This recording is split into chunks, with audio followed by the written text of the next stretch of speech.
Bom dia, boa tarde, boa noite. Sexta-feira, mais uma semana aí findando. Semana passada eu não consegui vir, então tô com muita saudade, afinal, 15 dias sem estar aqui com vocês, não é mesmo? Bom, vamos começar falando nossos versículos chaves. A vontade de Deus é sempre boa, perfeita e agradável, e todas as coisas cooperam para o bem daqueles que amam a Deus. Esses dois versículos têm se tornado realidade na minha vida, e é tão interessante quando a gente declara a palavra de Deus que vai entrando, né? Vai entrando na nossa mente, vai entrando no nosso coração, e quando a gente passa por algumas situações difíceis, vem, vem o versículo na nossa mente e a gente começa a declarar. E aí o estado de espírito já muda e a gente consegue ter mais força, mais firmeza para passar, né, por aquela situação, sabendo que Deus vai fazer com que todas aquelas coisas que estão acontecendo, de alguma forma irá cooperar para o nosso bem. E lembrando que a vontade dele é sempre boa, perfeita e agradável. É claro que a gente nunca deve confundir circunstâncias da vida, consequências com a vontade de Deus, né? Que a vontade dele é sempre boa, perfeita, agradável para nós. E é essa vontade que a gente deve buscar. Então, porque se a gente for ficar achando que tudo que acontece é porque é vontade de Deus, não. Porque ele nos deu livre-arbítrio. E quando a gente faz escolhas, também tem consequências. Ou a gente é vítima da escolha do outro que está ao nosso lado, e isso também nos traz consequência. Então, a gente não pode confundir, né? Porque na palavra de Deus, essa semana eu estava lendo um versículo no meu culto matinal com a Magda, que vinha falando justamente que Deus, ele não pode ser tentado, né? E não pode ser tentado pelo mal e jamais tenta alguém, né? Ele não faz isso, que a gente é tentado pelas nossas próprias concupiscências, pelos nossos próprios pecados. Então, para ficar bem claro, porque senão eu fico achando que tudo que eu estou passando, Deus que mandou, é prova. Não. São consequências das nossas escolhas, ou omissões, ou permissividade, enfim.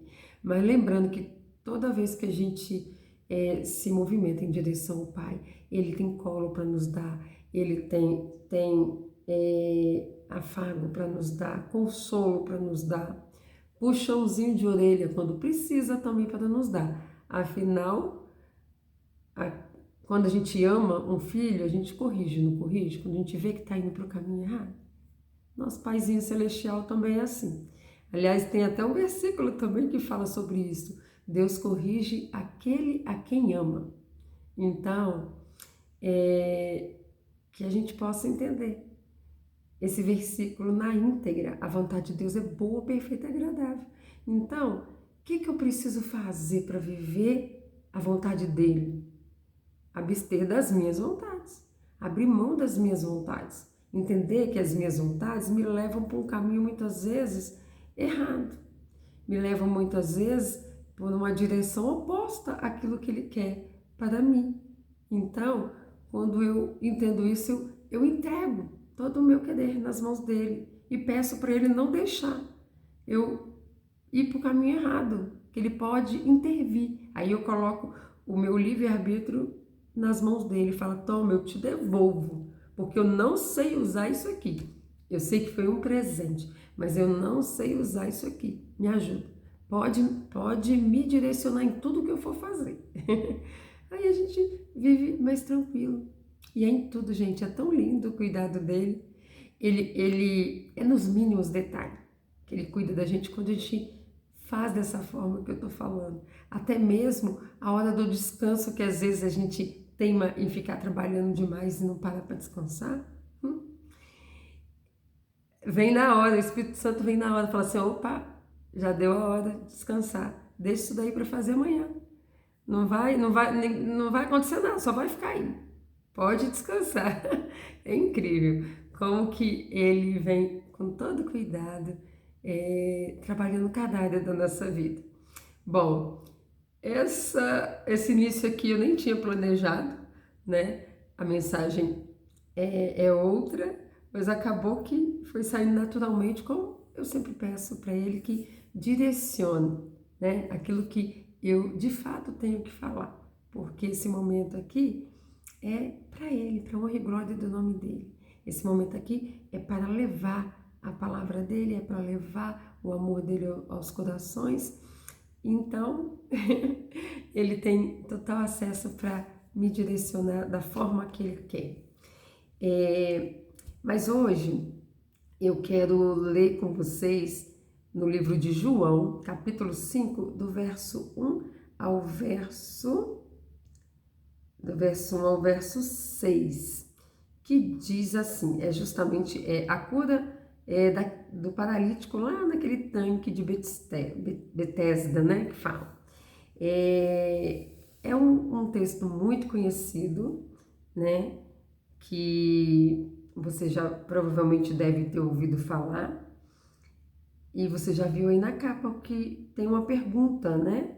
Você quer ser curado? Vamos ler para a gente depois falar um pouquinho sobre isso? Ó, tá assim, ó, algum tempo depois do quê? Lá do ministério de Jesus, ele estava percorrendo, né, indo de um lado para o outro e falando do Pai, né, ali revelando quem era Deus, quem era nosso Pai Celestial.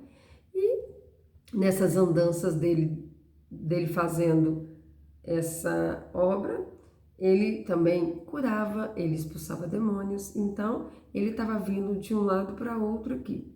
Então, depois de algum tempo, Jesus subiu a Jerusalém para uma festa dos judeus. Ele estava indo a uma festa que tinha dos judeus naquela época lá, eram várias, né? Então, diz assim, há em Jerusalém, perto da porta das ovelhas, um tanque que em aramaico é chamado de Betesda, tendo 5 entradas em volta.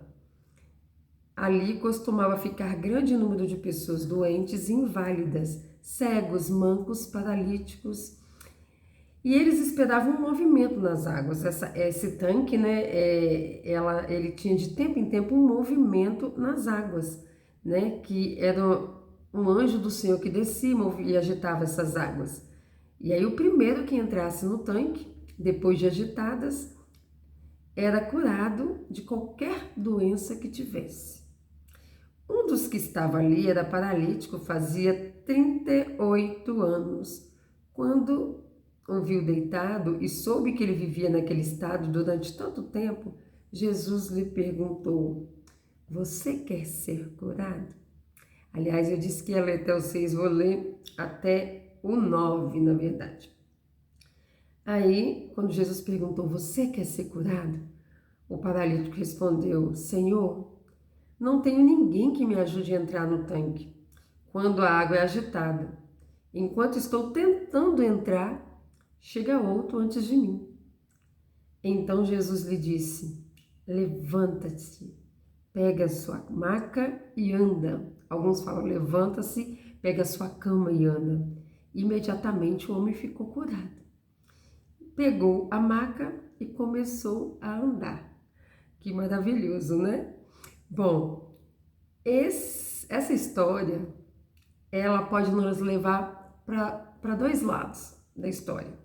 Eu já ouvi muita gente falando sobre esse trecho e a maioria enfatiza que aquele homem estava há tanto tempo naquela condição e quando Jesus chega para perguntar para ele, você quer ser curado?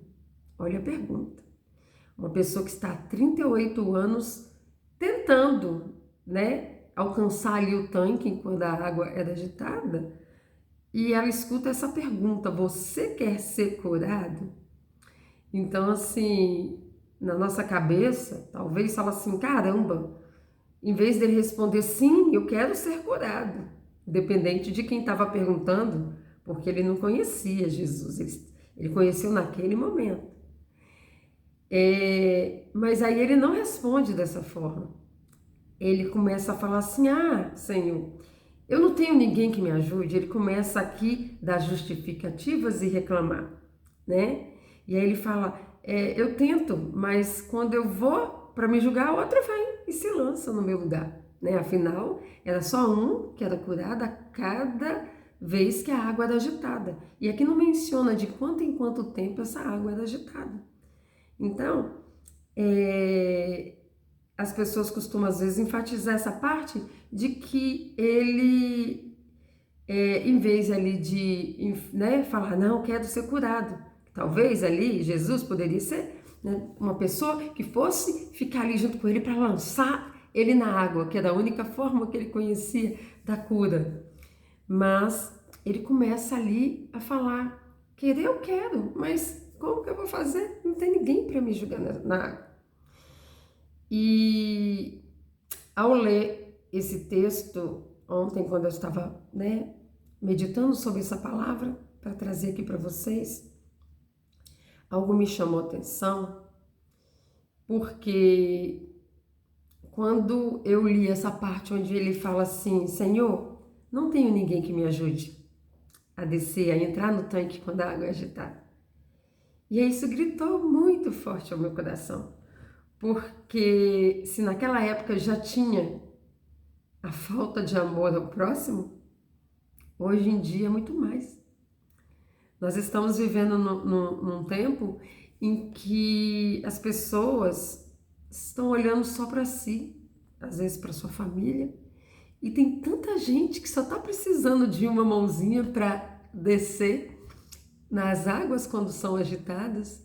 Tem tanta gente precisando só de uma mãozinha para você tirar um tempinho para orar com ela, para que ela alcance essa graça da cura. E note que 38 anos esperando uma oportunidade para ser curado vai trazendo a enfermidade na alma. Ele não era só paralítico, ele estava ali muitas vezes com a alma ferida, se sentindo rejeitado, se sentindo menosprezado, porque não tinha um que se dava ali conta de que ele precisava de ajuda, não tinha um que tivesse compaixão dele para ajudá-lo. E aqui a gente pode até falar assim, ele ficou, em vez de falar assim, quero, ele ficou justificando, ele ficou, né, tentando se explicar por que ele estava tanto tempo ali e não tinha alcançado a graça, né? Às vezes, na maioria das mensagens sobre esse texto, eu vi falando dessa forma, mas uma coisa a gente tem que admitir. Esse homem, apesar dos pesados, apesar de tudo que ele estava sofrendo, da indiferença, ele ainda aguardava. Não era à toa que ele estava ali, ele por 38 anos estava ali esperando uma oportunidade. E quantas pessoas deviam estar ali doentes? Porque era um lugar justamente onde, aqui no texto citou, que tinham pessoas inválidas, cegos, mancos, paralíticos. E por que Jesus veio exatamente até ele? Porque notou que apesar dele estar ferido por dentro, apesar dele ter a paralisia dele, ele ainda nutria alguma esperança. Ele ainda tinha ali no coração dele o desejo de ser curado e estava ali. Ele não voltou para casa, não voltou para o lugar de onde ele tinha saído, ele passou a viver naquele lugar na esperança de um dia alcançar a cura. Isso a gente não pode negar. Então, me chamou muita atenção esses dois pontos da persistência dele e da falta de amor ao próximo. Da falta de amor ao próximo, muitas vezes é necessário acontecer uma catástrofe, como aconteceu lá no Rio Grande do Sul, para que chacoalhe a gente, para que chacoalhe as pessoas que estão vivendo como que eu posso dizer, como se não houvesse ninguém do lado, pessoas sofrendo do lado e todo mundo sendo indiferente. Cadê o amor ao próximo? É um mandamento. Mandamento não é sugestão. Mandamento não é, vou te dar um conselho. Você quer conselho? Vai para o livro de Provérbios. Você vai encontrar um monte de conselho. Lá é conselho, ó. Se você fizer assim, você vai se dar bem. Se você fizer assado, você vai se dar mal. Conselho está lá em Provérbios. Os mandamentos são ordens. São ordens para serem obedecidas. E eu costumo falar, já falei aqui em outro momento, para minha filha caçula, que obediência produz proteção. Lembra lá no início quando eu falei que Deus fala que somos tentados pelas nossas próprias concupiscências, nossos pecados? Porque não obedecemos. Porque quando a gente obedece um pai, a gente é protegido porque ele só quer o nosso bem. Quando uma mãe, um pai fala, não faça isso, é porque ele sabe que vai dar BO.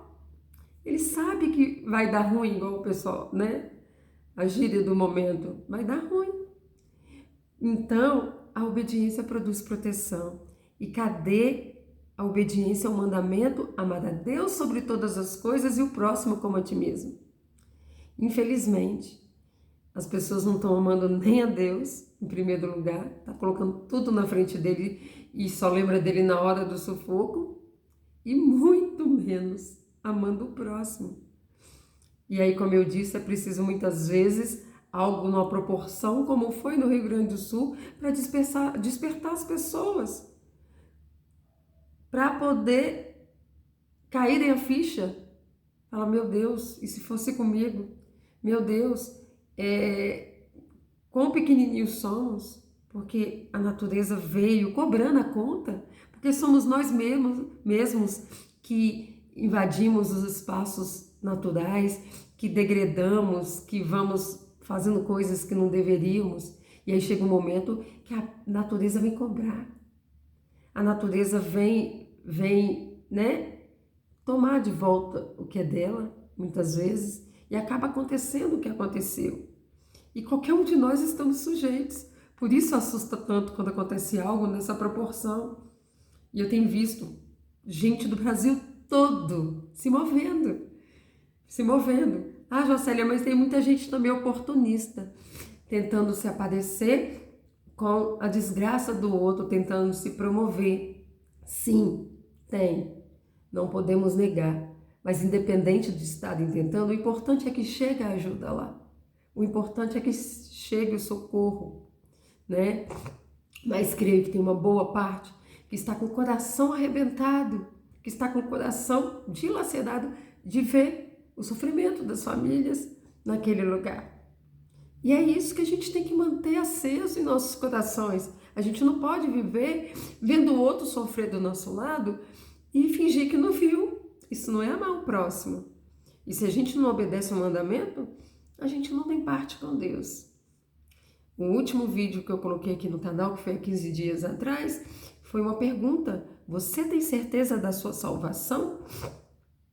Se você não está amando o próximo, como Jesus resumiu tão bem os 10 mandamentos em 2, porque dentro desses 2 compreende todo o resto. Amar Deus sobre todas as coisas e o próximo como a ti mesmo, né? E aí, quando Jesus viu a autocomiseração desse homem, porque ele estava ali, na verdade, com pena, se vitimizando, né? Eu quero, mas como que eu vou fazer? Eu não consigo ir. De certa forma é uma vitimização, que muitas vezes a gente cai nela também. Essa mensagem, esse texto, dá muitas mensagens. Essa parte de, muitas vezes, quando a gente é perguntado por Deus o que você quer, a gente não saber nem responder, a gente começa a dar desculpas, né? A dar volta, a gente começa com pena de nós mesmos, mas Jesus, diante daquilo, ele teve compaixão, Compaixão é não ser indiferente ao sofrimento do outro, é amar o próximo.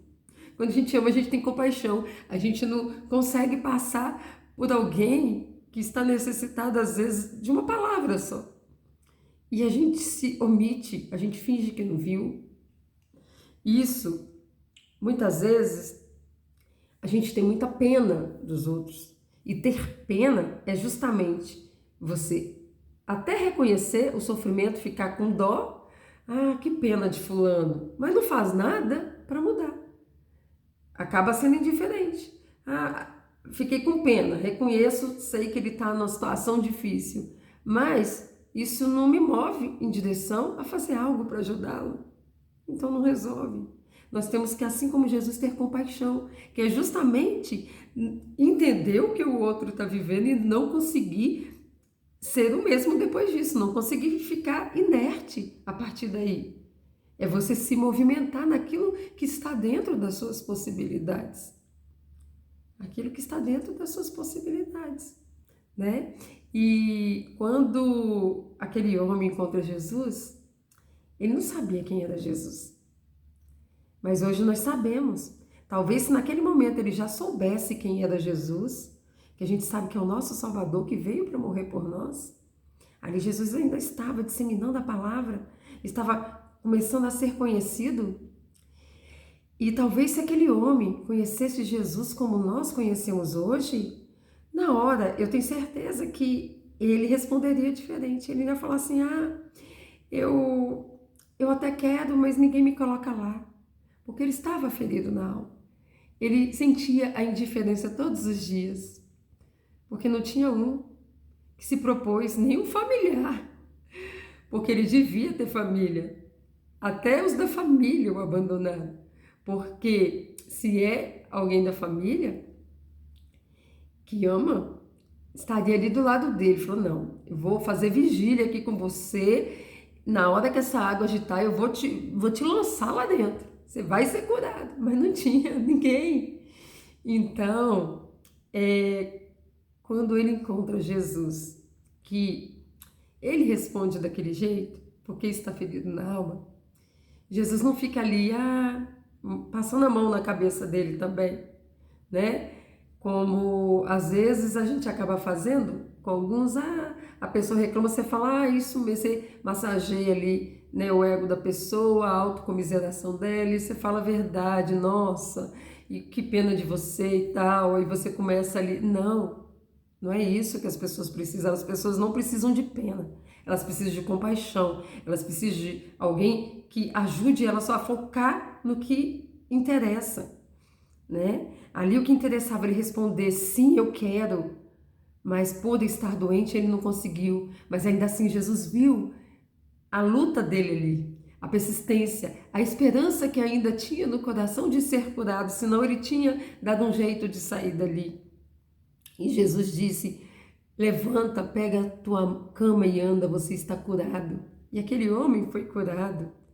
Aí, neste momento também, eu entendo que o encontro ali com Jesus, né, a comunhão, porque ali Jesus chegou até ele, e hoje Jesus te convida a se achegar a ele, a ter intimidade com ele, porque a verdadeira cura e libertação vem desse relacionamento, dessa intimidade. Porque tem muita gente que por fora não está paralítico, por fora está até aparentemente saudável, mas aqui está ferido, aqui está doente, precisando de cura. E essa cura só vai ser alcançada através da intimidade com Deus, através de estar perto de quem tem cura e libertação para você. A partir do momento que a gente entende isso, a gente se move em direção àquilo que interessa. Aquilo que interessa. Então, essa mensagem me fez pensar muito. Porque também, às vezes, a gente está muito preso a ritos religiosos, né? A maioria das igrejas tem as campanhas, né? Esqueci o nome que se fala. Cada igreja chama de um jeito. Novena, né? Campanha de oração. E aí as campanhas, tem tema, campanha para buscar cura, 7 ou 9 sexta-feiras, ou né, um dia lá da semana, promessas, né? As pessoas fazem promessas, se eu receber a cura, vou fazer tal coisa. Tudo bem, essas coisas existem e acaba, querendo ou não, movendo a pessoa em direção ali a estar mais perto de Deus, buscando, mas não é isso. Às vezes a gente está muito preso nisso, aí alcança a graça e se afasta. Não é isso, é intimidade. Não precisa de rito religioso. O que precisa é desse movimento de entrega. Entrega teu caminho ao Senhor, confia nele, mais Ele fará. Essa entrega, essa intimidade que vai te trazer cura, que vai te trazer libertação. E vai ser um caminhar junto, um processo onde Ele vem a cada instante trazendo cura em uma área da vida, vem trazendo as mudanças necessárias quando você confia tudo nas mãos dEle. E é disso, é sobre isso que esse texto também fala. Então eu te convido a hoje olhar para Jesus e responder: você quer ser curado? Responder essa pergunta e fala: sim, Jesus, sim, meu Pai, sim, Espírito Santo, sim, família celestial, eu preciso ser curado. Eu estou doente em tal área da minha vida não está boa. Me ajuda, sozinha eu não dou conta. Não dou conta sozinho, preciso de Ti. E você vai começar a ver as coisas mudarem na sua vida. Tire tempo de qualidade com seu Pai Celestial, com seu irmão mais velho, Jesus, e com o Espírito Santo. Você vai ver que a sua vida vai começar a passar por etapas que vão trazer transformações, as transformações necessárias para que você alcance a cura em todas as áreas da sua vida. E mais do que isso, você alcance morada na eternidade ao lado do Pai, do Filho e do Espírito Santo. Eu espero que essa palavra tenha falado profundamente ao seu coração, não neste movimento de buscar com intimidade para alcançar a sua cura, mas principalmente em também ser cura para o outro, porque é um mandamento. Amar a Deus sobre todas as coisas e o próximo como a ti mesmo.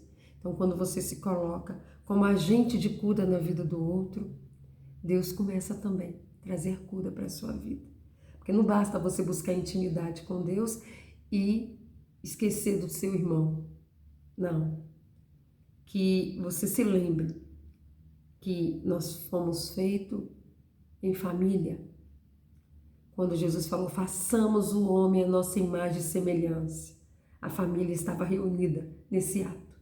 E é como família que Ele quer que nós vivamos, que a gente possa olhar o nosso irmão do lado, sofrendo, e que a gente possa oferecer a mão, que a gente possa oferecer o ombro, que a gente possa oferecer recursos quando podemos, que a gente possa ser esse socorro, essa cura, agente de cura na vida do outro. E aí sim, a gente vai estar indo para o caminho certo, para a rota certa, tá bom? Bom, eu desejo que cada um tenha aí um ótimo fim de dia, um ótimo final de semana com a família. Vamos todos continuar aí em oração pelo Rio Grande do Sul. E também não só oração, mas sendo intencionais em ajudá-los, né? Quem pode, que faça as doações, tem muita gente, né?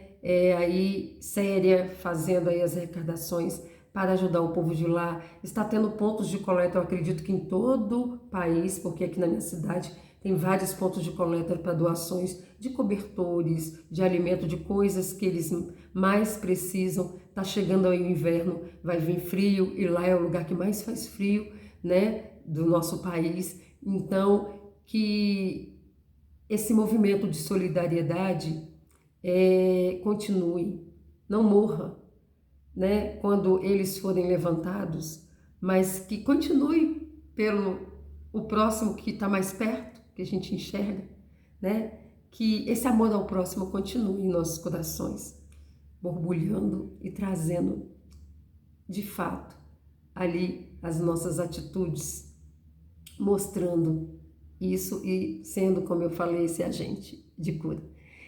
Não esqueça de deixar o seu like, de deixar um comentário, né, de compartilhar, porque é compartilhando que a gente faz, né, ali a obra de Deus também, levando para o outro aquilo que a gente está se alimentando, está sendo bom, né? Aqui estou trazendo a palavra de Deus, estou trazendo algo que precisa ser desejado, não só para a gente, também o de compartilhar. Então compartilhe com o maior número de pessoas possível, ajude essa palavra a chegar mais longe, o canal crescer, para que a gente consiga ir fazendo essa missão aí, para trazer o maior número possível de pessoas para perto de Deus. Fiquem todos com Deus, um ótimo fim de semana e até a próxima sexta-feira.